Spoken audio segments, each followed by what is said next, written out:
All right, so whenever we're designing these custom decks like this, and we don't know exactly where, say, this retaining wall is gonna end up for this situation, we didn't know exactly where the dirt guys were gonna cut, and we didn't know exactly what stones were going in at the time of the deck design.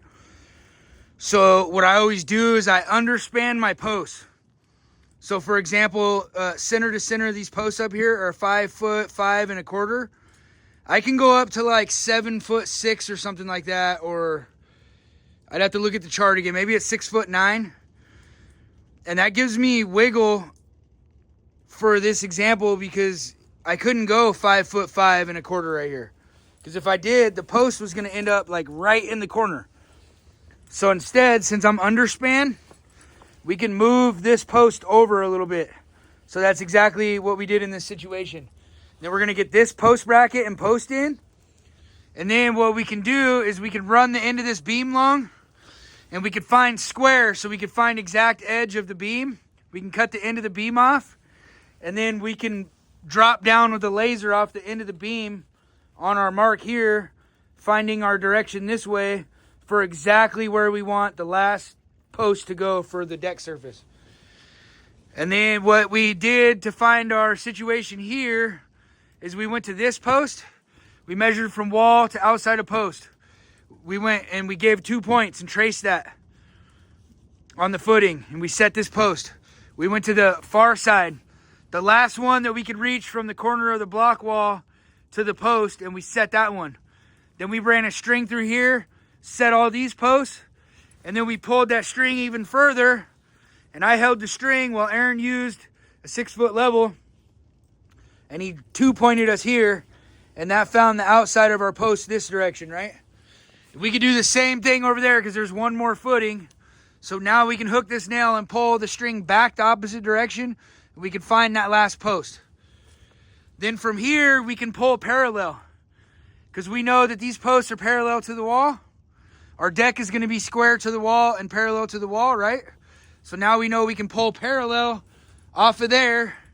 We could set these 3 posts, and then we can pull either our number from there to here, and we can pull our number from here to here, trace another line, or if we didn't have this here, we could do the same thing and run a string through those 3 posts, and I'll come over here and I'll hold the string, and Aaron will 2-point it back down to this lower pad.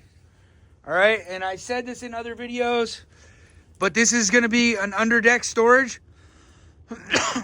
Most of this is not even gonna be visible. It's only gonna be like this chunk that's visible, but at some point they're gonna wanna replace this. The only thing that we should have done better here is when we poured this concrete, and again, it was dark. By the time we left, it was the middle of the night. I should have did a better job of cleaning this up, because now that's gonna be a pain in the ass.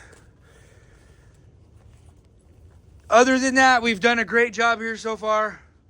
And the only other thing that we could have did better is I could have realized that this was so close to the water that it was encroaching on shoreline jurisdiction, which is what held our permits up here for about a year. So those are things that you learn and you grow from, and then you move on, carry on with life. So I know next time, no matter what, you have 200 feet from the ordinary high water mark to wherever you're building your structure. And if you're within that 200 feet, you're going to be in for a long shoreline jurisdiction permit. And it's going to be a pain in the neck, right? Anyways, thanks for watching our stuff. I'll show you guys our designs on this and everything later. You've seen other videos where I was kind of working on AutoCAD. And I'll try to put an edit kind of... Again, I'm not very good at filming all the time because most of the time we're just hustling, right? And it's me and Aaron rotating third guy, and we'll have like 5 jobs going, right? So I don't usually have time to be filming all the time. That's why I just get little bits and pieces.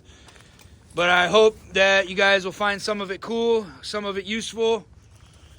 And thanks for watching.